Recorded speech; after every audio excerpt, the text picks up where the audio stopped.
Okay. Welcome to ThinkTech Hawaii, where we're raising public awareness on technology, energy, globalism, and diversification.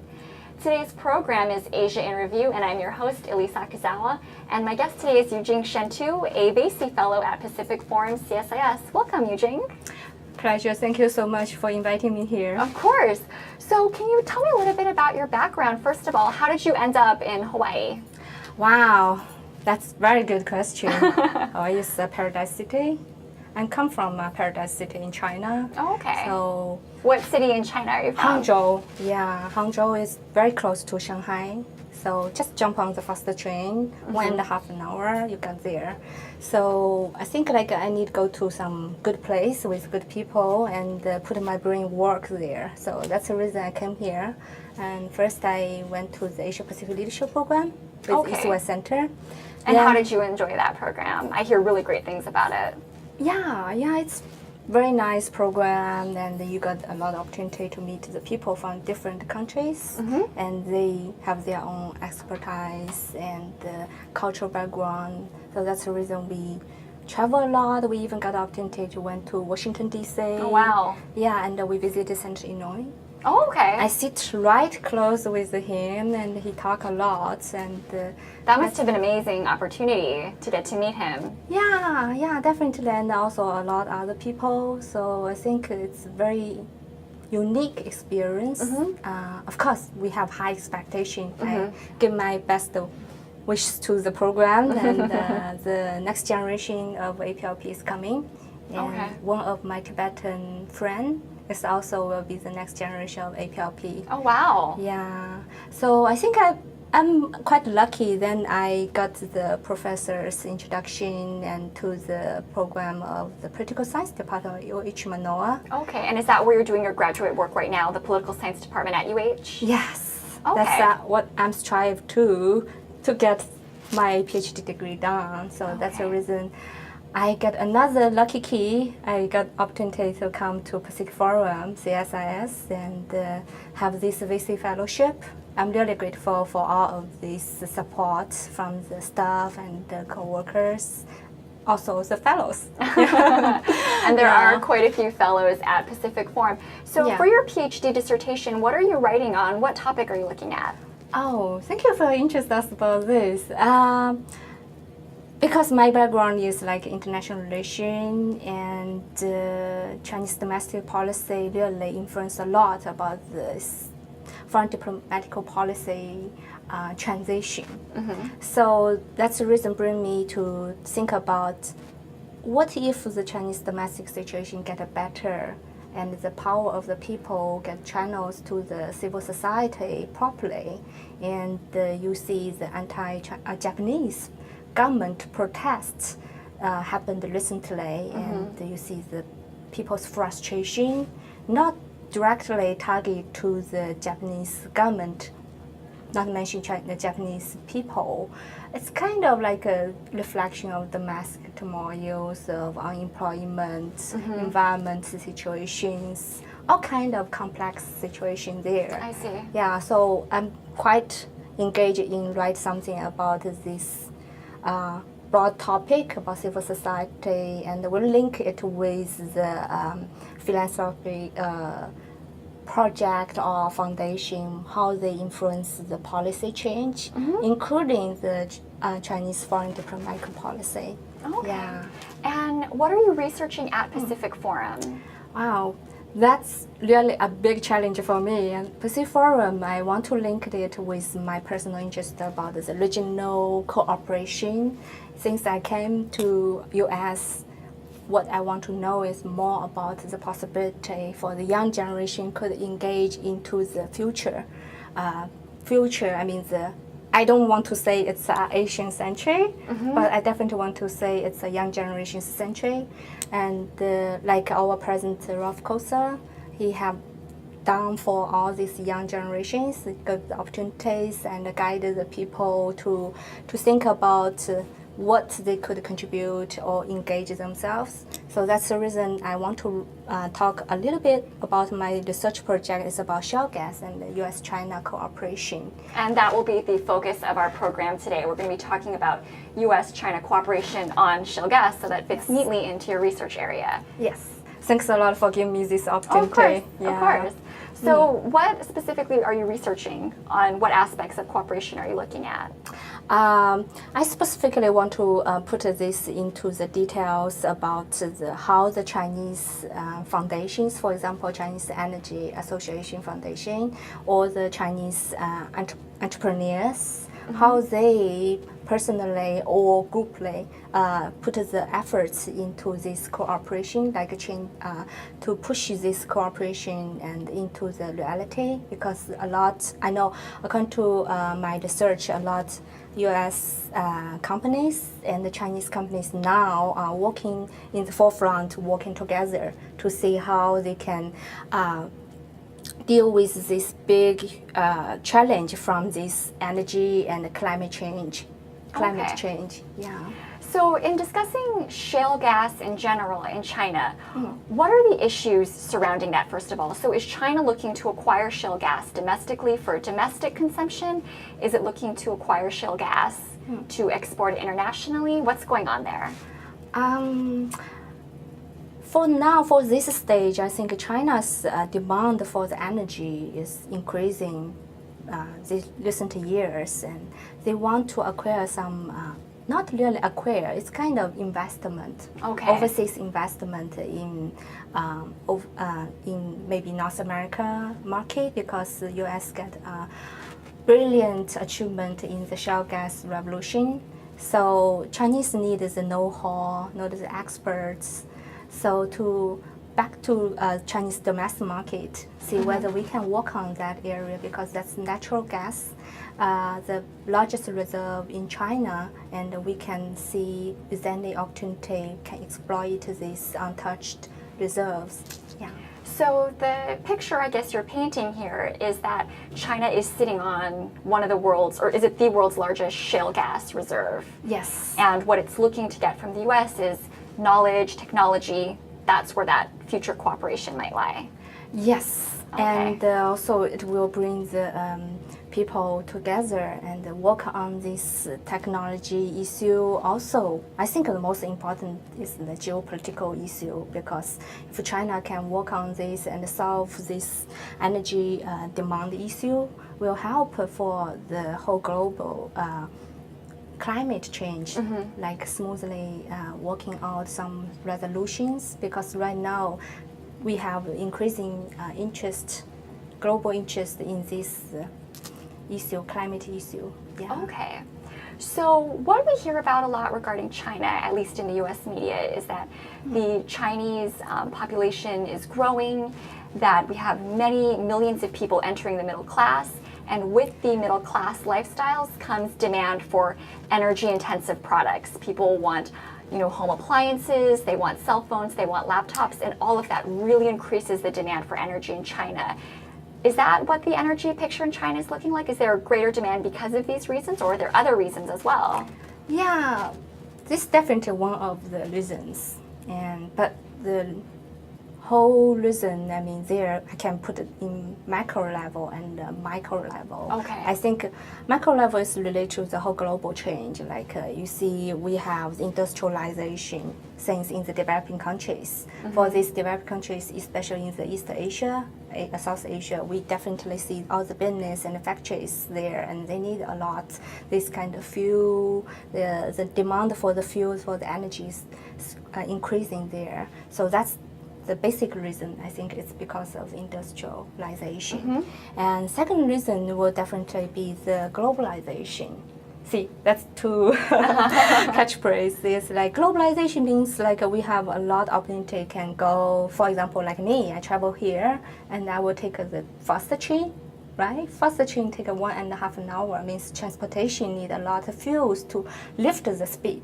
Okay. Yeah, and also we travel a lot by the airline. See, I can travel from here back to China and direct flights, and in I think like 10 hours, something like that. So it to really increasing this kind of demand. And of course, the one you mentioned about this, when the people get rich, they won't have the modern life. Yes. Yeah, they won't have the car, they won't have the air conditioners, everything. But yeah, I think that's not most important, but that's kind of you cannot avoid these questions. Yeah, and also I think another the strategic reasons, because for the how to say that you have such a large country and a large population, you need to think about the strategic reserve some energy, and because China definitely need to have good energy policy. So that's the reason they go abroad, and all these national oil companies, they go abroad, see whether they can secure the supplies of the energy. And Okay. yeah. So where is China currently getting its energy from now? Does it use a mix of different types of energy? Yes. Is it mostly domestic? Is it mostly international? Where does China get its energy from? I think it's quite mixed, because China basically themselves also, let me give you some figures there. Because Sure. we have electricity, right? We have electricity, we will use the hydroelectricity. Okay. You see, we have the Three Gorges. Three Gorges Dam. Yeah, we have Three Gorges Dam. That's the biggest one, but we have a lot of this kind of dam built around, so to support part of the electricity needs for the people Sure. who live in the city, the urbanization, but also, the village also, they have a lot of this agriculture modernization there. So all you need is this electricity. Electricity really is a big consumption for the people. And I think the coal, that's what I want to mention here. China's environment problem largely because of the heavy dependence on the coal, because China has a lot coal reserves. So that's the reason, you would firstly use your own. So Sure. we have a lot of mines, and the people go to get this coal and, to do this as major energy resources. But this cause a lot environment problem. Yeah. So on that note of environmental problems, what's the, I guess, general sense domestically in China about the issues surrounding how clean some of these energy sources are? Is there a big environmental movement in China? Is there much awareness about these issues? I could say there's more awareness. People have this conscious about what happened like 10 years ago or 20 years ago during our childhood. What's the change? It's very obviously everyone can tell. So far people have all kind of organization, non-government organization, organized organization. So that's the way they try to contribute, see whether they can do more. So are we talking about NGOs that are specifically looking at remedying environmental issues? And also, I think a lot big companies, national, state companies, also they have more, social enterprise responsibility awareness. Okay. So they will give a lot help and support. Okay. Yeah. So I think people working on that. So some of the big energy firms, there are, I guess, embarking on a policy of corporate social responsibility in China. Yes. Okay. Yes, yeah, but still need to work on, because now it's still, like you said, it's not a big movement yet. Yeah, well, not like Germany. They have the Green Party. Yeah.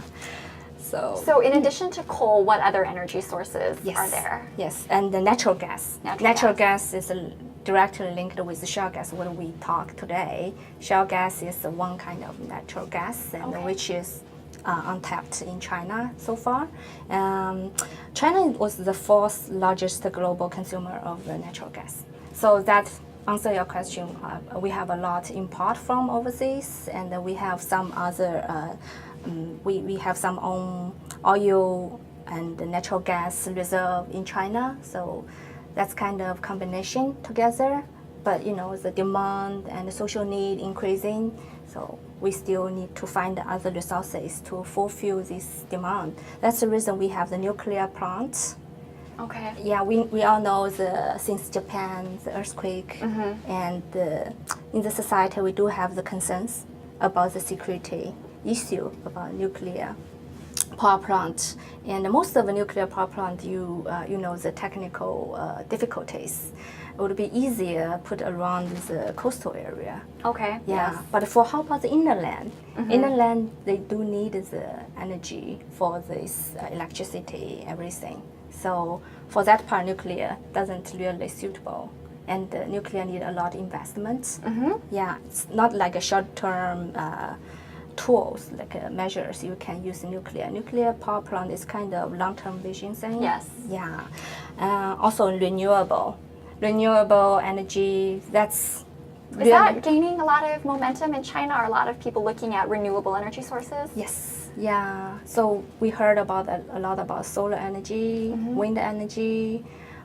So people really actually looking forward to the new resolutions. I think during the 2011 APEC time, I personally witnessed the governor, our Hawaii state governor, and signed this agreement with the Chinese delegations. I see. Yeah, for this new renewable energy resources. Okay. Yeah, I think Honolulu have a lot, like wind. Yeah. So I think it's very exciting for the people who can work together. Yeah. So in China, there really is a mix of all of these different types of energy sources. Yes. And now we're looking at shale gas. And I know that you're not a technical expert on energy. Yeah, not yet. You're more policy oriented. But can you explain to me a little bit about how shale gas is extracted? Is that something that you'd be able to address? Yeah, shale gas is, we have, how to say that, let me give you the term there. It's the shale gas. I know that the term that we use in the U.S. is fracking. So is that the same? It's kind of natural gas, and it's untapped in the shale formations. So it's very difficult when you have to exploit it. It's used a lot of water to do the fracking thing. So China is a country, we have the serious water problem. Yes. So that's quite a challenge for us to think about this shale gas. Is that, how to find the way to avoid the possible severe water pollution if this fracking technology being borrowed or being channeled into China. Yeah, but it's mostly important. That's the reason I think U.S. government and companies can work with Chinese government and companies to see whether find a good, good technology and know-hows, and specifically target at Chinese shale gas exploitation, because it's a little bit different with the Texas. Because with the taxes? Yeah, Texas, a lot of companies have oil companies or energy companies from U.S. The famous ones are in there, and I think the geographical things is different. I see. Yeah, for China we have the desert, we have the Sichuan province. You heard about Sichuan province? Sure. The earthquake, right? That place have, according to the reports, statistics shows they have a reserve for the shale gas. Okay. But you see, it's very dangerous if you, go So the geography presents challenges in how the gas will be extracted. Yes. So one of the concerns that's really come to the fore in the U.S. is about fracking. What about Chinese public opinion on that? Are people against acquiring shale gas or extracting shale gas because of fracking? Or is that something that you haven't yet seen in China? To be frankly, shale gas is still quite new to most common people, even to the Chinese enterprises. Okay. Like small or middle-sized enterprises. It's still quite a new catchphrase. They don't really know, but I think that's the reason we need the know-how, we need the hand-on experience from the American companies, or we have the specific experts together. They have the expertise, then can make the people aware about these difficulties, the challenges. Okay. Yeah. So you mentioned small and medium-sized enterprises. Yeah. Are they the ones who are leading this shale gas acquisition in China? Or, because I imagine that the technology to do this would be very expensive, and that might be something you would associate with larger firms or with state-owned enterprises. Yeah, that's the different issue because for the small and the medium-sized enterprises, they definitely have this interest to invest on this future, big future. But in China, the situation right now is like, the state-owned enterprises, they have more opportunities to invest on this big market. And for the U.S. Side too, because the small and medium-sized company, because of the financial crisis and your cash flow, and for this kind of overseas investment, you need big cash flows, and you need to prepare all the budget you send this team of the experts. So it's quite difficult for these small, medium-sized enterprises. But that's what these two governments are working on that, because that's part of these two governments, meaning the U.S. government and the Chinese government? Yeah. Okay. Yeah, because they started to open this door for the medium and small and medium-sized enterprises from two countries. Because actually, this shale gas revolution started from the small and medium-sized enterprises in U.S., not from the multinational companies. Okay. Yeah. So this company have this hand-on experience and have this applicable knowledge and. So they know how to go in the beginning and get it done. Yeah, they have equipment because they are the pioneers. But what they lack is like the connections, the knowledge about the overseas market, especially China is quite complex, so different regulations. For the Chinese side too, because the state-owned organizations or companies, they already have so many other stuff there, and now I don't think they are quite excited to start to do this too much, because it still have a lot of dangerous risks there. So the second round auction from the central state government, they open to these small and medium-sized enterprises in China. I see. Yeah, so if the U.S. companies, small and medium-sized company, can join Chinese small and medium-sized companies, they definitely can work together. Oh, yeah. Okay. So regarding U.S. China cooperation, you've mentioned that there has been some government-to-government talks as well as company-to-company talks. Going forward, is that how you think that the U.S. and China can best cooperate, or do you think it's best if both governments oversee all aspects of cooperation, or is it better if companies just work together for cooperation? I think personally, it will be government always serve for this business sphere, and their contribution would be support this kind of investment, give the bank room, and offers the policy help, and that's what they can do. And the majority task still, I think, is because of the company or the foundation or associations. I think they can do better job together. Yeah. So how would you respond to people who might be uncomfortable with the idea of U.S. and China partnering on energy? I imagine that there must be some critics of this idea. How do you respond and let people know that you think it's a good idea? Oh, yeah. I don't see people really have very good reason to object to this idea, because we all look forward to the good technology and a good solution. And if China work on this by themselves, I think it will take a long time. And for the enterprises, they now already started to go global strategy. So I don't see any reason they stop them to ask help or ask the cooperation from companies or U.S. government. Yeah. So I think that there might be people in the U.S. who are uncomfortable with the idea of a partnership with China.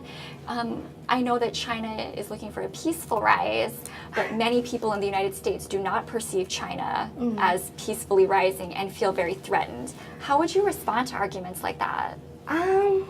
Thank you for asking me this. I would have brought it too. I think it's, how to say that, like Britain, like U.S. before 100 years ago, it becomes the focus of the of everyone talk about this kind of, issues, you will facing this. China will have to face this, yeah, and the thing is. And I'm gonna pause you right there because I believe that Jay Fidel would also like to jump into the conversation at this point. Jay, what do you got for us?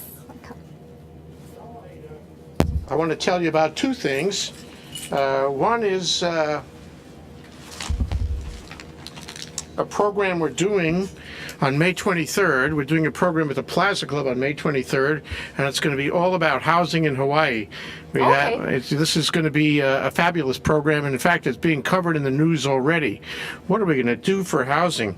We have a panel of 6 housing developers and players in the housing industry, a lot of them in Kaka'ako, but some elsewhere, and collectively they're going to be building, billions of dollars of housing here in Hawaii starting in the next few months. We have Kamehameha Schools, we have Howard Hughes Corporation, we have all the big ones there.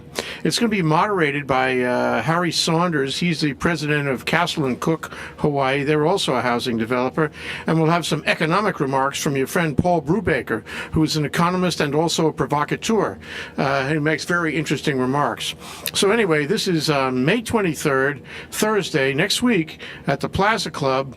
If you want to sign up, want to come down to that, hvca.org. You can be joined by a lot of people. It's going to be a crowded one, so sign up early. I hope to see you there, Ellise. Will do. I will be there. I will be at this program. Thanks, Jay. Okay, thanks very much. Back to you. All right. So continuing.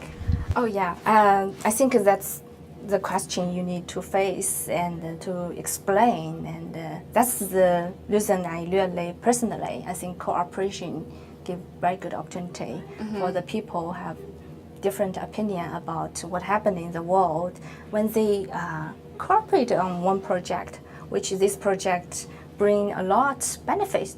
So during this process, I think people can solve this, I think, misunderstanding, mistrust. And mistrust between the United States and China. Yeah, there's something I think happened there, and I personally felt like that's kind of misunderstanding. And before I come, we always thought about a different image about America. So before you came to the U.S., you had a very different image of what the U.S. was like. For example, U.S. politics, especially, it'll be different than when you stay and study and work and you understand more and what's the democratic system working out here. And the same thing, if the U.S. enterprises can have this opportunity, can grab this opportunity and go to China, and I think they will work out better than me personally, because they have a group of experts. They get to know a lot different policies and different markets. I think it will be exciting for them to understand what really happened in Chinese markets. Yeah. So what about being here in the U.S. has really changed your perception? Have there been any major revelations for you? Yeah, of course. I got a lot opportunity to follow the brain power. Yeah, from my school, from the Pacific Forum, from the people I met here, and I have more. How to say that? I have I've become more optimistic about U.S. and China cooperation, because if you only read the paper from the media and you didn't really get the whole picture of the story, and you can only get the small corner. Wherever you stay, you can maybe just read some Chinese media or maybe some American media. But now we can travel here, and because of this big cooperation between U.S. and China already happened there. Not just in the shale gas. So that's the reason I think it can convince the people to cooperate together in the trade area, in culture, in education. Yeah. So prior to coming to the United States to live and work and study, were you pessimistic about U.S.-Chinese cooperation on these issues? Not really, but somehow because of a lot of things happened before, like you see the Chinese have this kind of conflict idea between this U.S. is leading country in the world, Okay. and U.S. is like have this financial crisis and the terrorist attack, all kind of complex picture. For the people haven't been to this country, you didn't really understand what happened there, why this leading country have so many troubles, right? And the same thing if my American schoolmates or co-workers or friends, if they never been to China, they don't understand why China have the air pollutions and why Chinese people, so loud or something like that, right? I mean, when you go to the place, then you understand more because you really practically to do this something. Sure. And you associate with the people. Yeah. So I think it's not for this personal level thing. It's most important for the country, for the business level. The most important, I think, is the business level. They are always the enterprises. They always work before and in the forefront. Yeah. Okay. So you think that by having more of these types of exchanges or people from the U.S. going to China and people from China coming to the U.S., that will really help to address some of these concerns that people might have about partnering on things like shale gas? Yeah, definitely. I think this kind of exchange is very good and work out for Asia Pacific century. That's what I want to say. I don't want to say that's Asia century, but I want to say it's Asia Pacific century. or the global century. That's what would be better. That help us to understand why China needs so many fuels.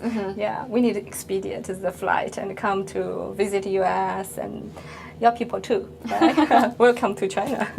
So you mentioned that China is also looking at investing overseas Yes. in shale gas. Where is China looking at? Is it just the U.S. or are they looking at other areas as well? Yeah, it's depend on different resources need. I think for the shale gas, definitely North America, because Canada and America is working in forefront. And but for other resources, I think they have this go global strategy, and the Chinese company need to diversify their investments. So they went to Africa, I think, and also I think many countries have done that, like South Korea, and to secure this crude oil. So one of the issues that has been raised with this kind of global strategy, people are alarmed and concerned that this is a resource grab on China's part and that it puts people in these other countries, for example, African countries where Chinese companies are buying energy rights and water rights and land rights, that people in those countries are sort of getting the short end of the stick and that they're put in a difficult place. How do Chinese people see that, or how do people that you know in China see that? Do they see it as, a resource grab, or are they thinking about this more from a strategic perspective? To be frankly, I personally think there's some misunderstanding there. The first, I think, is because of the concern about to meet the demand of these factories and business operation need, and also the social needs. That's the reason when the domestic production and the market cannot meet this demand and social needs. That's the reason drive these companies or the government to support them to go to Africa or go global. Something misunderstanding is like the cultural differences. When the Chinese company go abroad, sometimes they only bring their own stuff to Africa and they didn't really aware the importance of the cultural differences. So when you say bring their own stuff, what kind of stuff are we talking about? Are we talking about like a working labor? Got it. Yeah, so it's kind of like losing the balance for the local people, and you didn't really create the jobs for the local people. So if Chinese companies are only bringing in Chinese labor, then local economies don't get the benefits of having Chinese investment there. Yeah, but I think the most important is the environmental factor, because when we go abroad, if we go to Africa, and I think the people there, they also need a lot cooperation with the Chinese company. But if they can work together better to protect the environment, and that will, I think, will smooth the between these, different companies, different countries, because people don't want you come here and get resources and you leave all this behind to us, and how we can deal with this, right? For this short-term vision thing. So I think Chinese company or enterprises, entrepreneurs, they started to understand about this part. I think this take a little bit time for them to invest more and on the environment protection. Yeah, that's the reason I think we, especially the Chinese company, it's good for them to come to invest in North America too, because the company here already have experience and a lot of technology, and the procedures to protect the environment. So I think they can learn a lot procedures and know-hows, and when they go other places, and they will copy or follow this.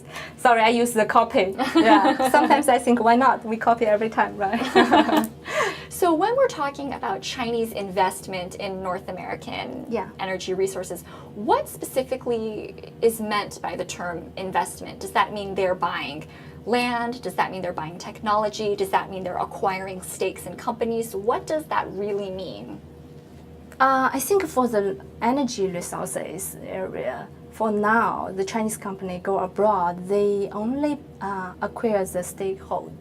They still need to invest more and send more experts to get the technology, learn the technology, and to know the know-how.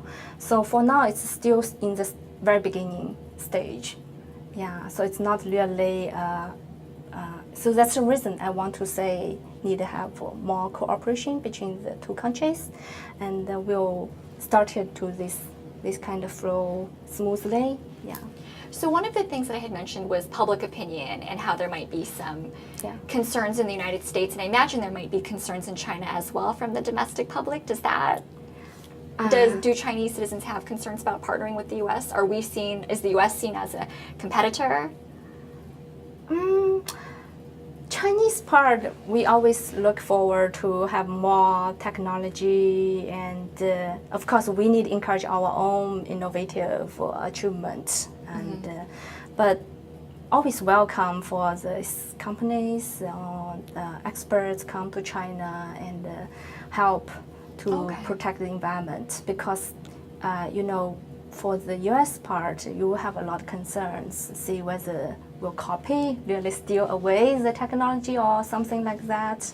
Yeah. Was that something that surprised you, being in the U.S., U.S. perceptions toward China and how people might be uncomfortable with the idea of closer partnership?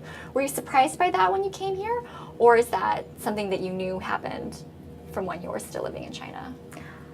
Yeah, definitely sometimes you feel like a surprise. Yeah, you never imagined the people will have this kind of image or perception. That's the reason I bring up this cooperation opportunity. I think for the shale gas, people have this opportunity to work out of this kind of perception, especially for a geopolitical area. That's most important.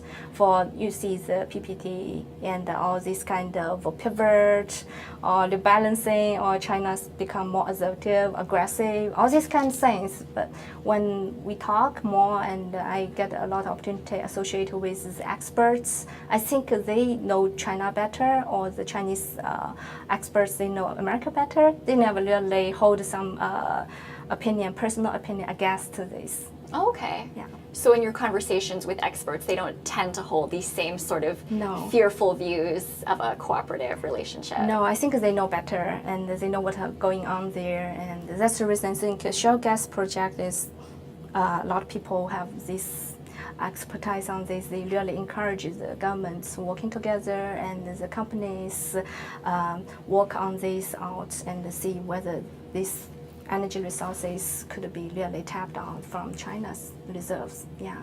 So what are the barriers to closer or greater U.S.-China cooperation on shale gas, and I guess other issues as well? Is it just a matter of time? Do companies and the government just need more time to work together and solidify their relationship? Or are there other barriers that are preventing closer cooperation? I think there's a lot of barriers for you to do some cooperation projects. For the shale gas project, you have geology barriers for this shale gas project for the cooperation is because these difficulties for the companies working together to get this investment, huge investment in the Chinese shale gas reserves. But the return in the very beginning will not be that fruitful. So that will definitely make the companies have these concerns. And also the environmental issue will be the biggest one. And because the water issue is this shale gas revolution really concerned about this. Because when you get this tapped out, this shale gas tapped out, you will see whether you have enough water resources secured there. But China, unfortunately, because these basins, they all close to the north part and China, and it's kind of, sometimes it's like a desert or the mountain areas. It's very difficult to certain. So in the northern region of China, it's Yes. drier, and in the southern regions, Yes. their water is more plentiful.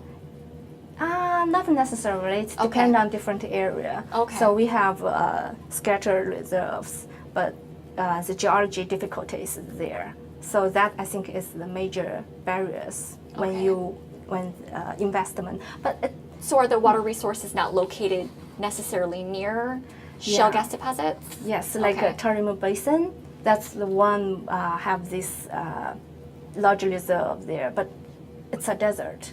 So, and also another, how to say that, another realistic barrier is like for the companies, for the oil companies, you will talk about the pipe. So pipe networks, when you cannot certain how you tapped out this shale gas, you don't want, it's like a chicken and egg first, this kind of thing.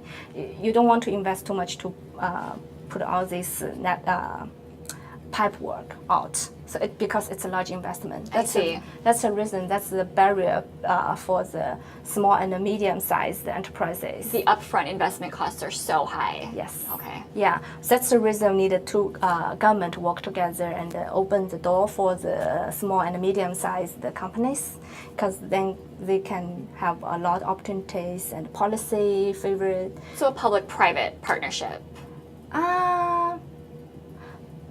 Not necessarily. Okay. Yeah, but I think they encourage the small, medium-sized enterprises. They get give some policy support. Okay. Yeah, and the bank loan.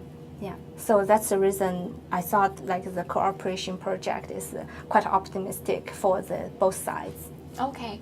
So we've talked a lot about the benefits that will that China will get. What about benefits that U.S. companies can see from closer cooperation with China? Yes, that's a very good question because all these barriers we talk about there already. I think it's like when U.S. companies have this huge overseas market because the Chinese company need know-how, need the technologies, how you can bridge the gap between because these big barriers. And the trade perspective definitely will offer the very good term returns. The problem is the barriers because of this environmental issue and geology and also all this requirement for these capitals. For the U.S. government, if they work together, they can have more opportunity to get the Chinese companies investment here, like send the technicians come here to learn the technology and work on the field works, and that's increase the employment or jobs opportunities here too. Okay. And also, I think when the time is mature, the company can go to China, right? Then I think it will help China to avoid a lot of environmental concerns or technological difficulties, and to help the shale gas project come out smoothly. And we'll have a lot of profit for both sides. I think both sides will have the employment opportunities for a lot of graduate students like me. Yeah. And I think I personally optimistic about this opportunity for U.S. Side, and U.S. government have pushed this, promoted this cooperation. There's some forum about shale gas projects, and a lot of experts started to talk and exchange the views with each other. That's a very good sign and beginning for these two sides. Yeah. Okay. So does China have similar arrangements with other countries besides the U.S.? Yeah, like Canada. I think Canada have a lot opportunities for the Chinese companies too, and they started to invest in Canada's company. I think the U.S. government also still have the concerns about the technology and international cooperation thing, because the rules, the control still quite strict. Yeah, so I think the concerns is understandable, but we'll see it's workoutable. Yeah. So do you think that there will be closer cooperation in 5 to 10 years' time, or do you think that closer cooperation will happen even sooner between the U.S. and China? I think it's already cooperate very well together and started to have signed some drilling contracts, and it's not just the exchange from the government. I think the companies already started this exchange or investment, open the investment standard. So just take a little bit time to work out more commercial production. Yeah. Okay. So explain to me a little bit more about what you would like to see happening. So is the ideal goal in closer cooperation that Chinese and U.S. companies have greater profit opportunities and that there's a diplomatic end to this? Are you looking at just closer U.S.-China ties in general? Is that what you would like to see come from an initiative like this? Oh yeah, definitely. I think from the trade perspective and geopolitical perspective, it's both win-win situation for the government and the company. And I think the trade perspective, I'm not the experts. I think the companies, they will definitely get very good profit if the project cooperate well. For the geopolitical perspective, I think it will really help to bridge the gap between the two governments on different issues like environmental issues. They can work on a lot policy and establish a lot project together and exchange a high-level officials exchange, and that will help China to avoid to have the image like more assertive or self-centered, this kind of bad image for the Chinese recent actions, because the East China Sea and the South China Sea dispute is really escalated sometimes. So this would be a really positive way for China to, I guess, enhance its image throughout the world to counter some of the sort of negative things that are happening. Yeah, I think it's definitely for China. It will really, that's what they want. We want the cooperation. We want to secure the energy resources, but no one wants to escalate the conflicts. You still need to go back to the negotiation table and find out the resolutions. And the U.S. is playing the leading role in this political arena. I think the leadership is help this cooperation on this Asia-Pacific region. So, for example, for the China have a lot cooperation with the South China Sea countries, ASEAN countries. I thought we just attended this conference, the workshop for ASEAN. On ASEAN, yes. Yes.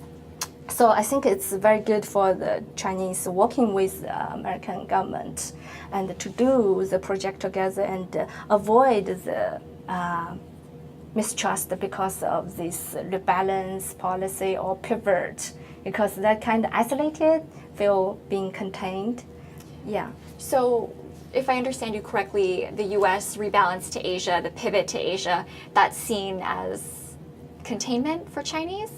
I think a lot of media. A lot of media portray it that way. Yeah, okay. They will interpret it that way. But I think like the people already involved in this kind of project cooperation, they already understand what really happened, and for the trade perspective, influenced by this, they keep on and work together and find the resolution, and not just do the lip service.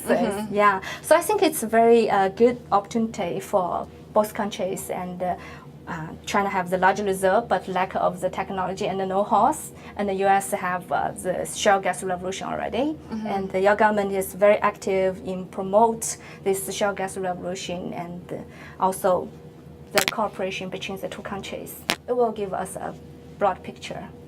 Yeah. So how would you respond to arguments specifically about if the U.S.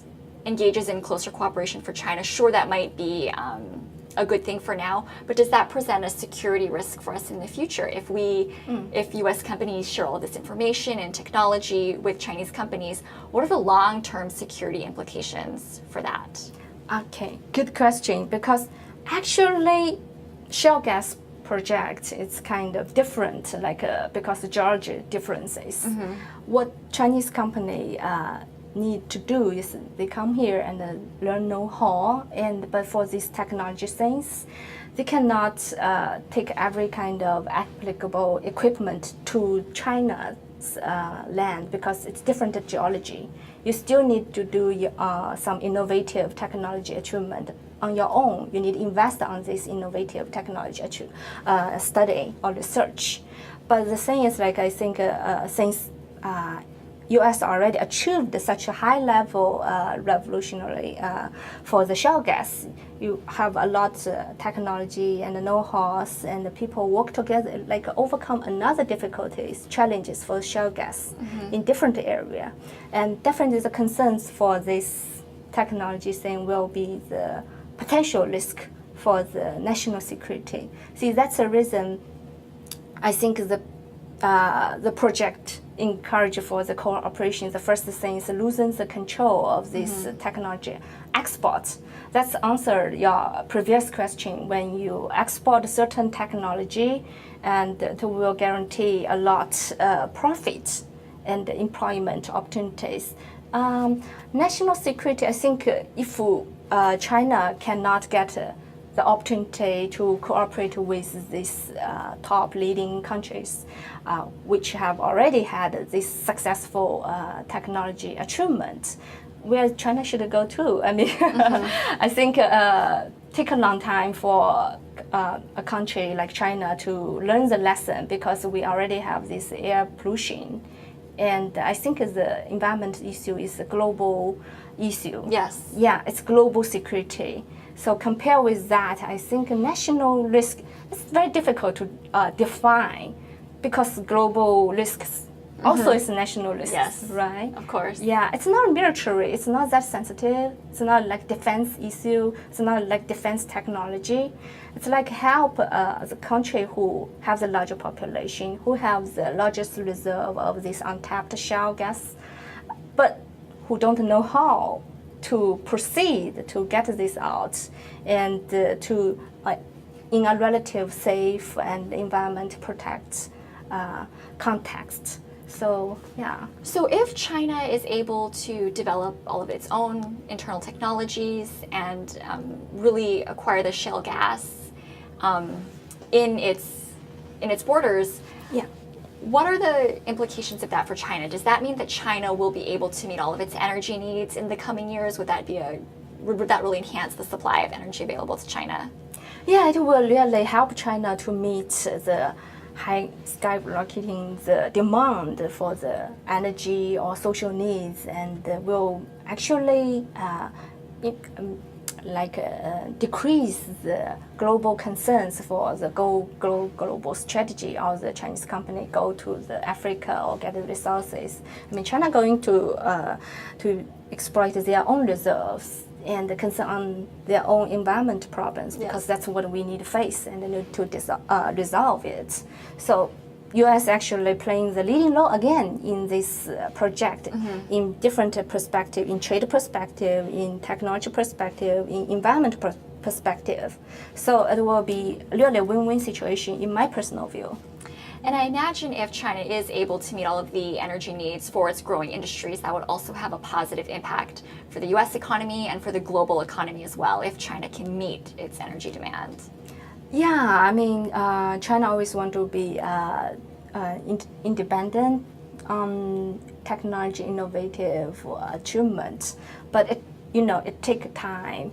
So when we can use certain cooperation projects and to buy the technology, I'm thinking this is a very good cooperation project. I mean, you will transfer out the advanced technology, and also China can help investment on the innovative technology on this specific team on the shale gas project. So we'll see how to update the technology.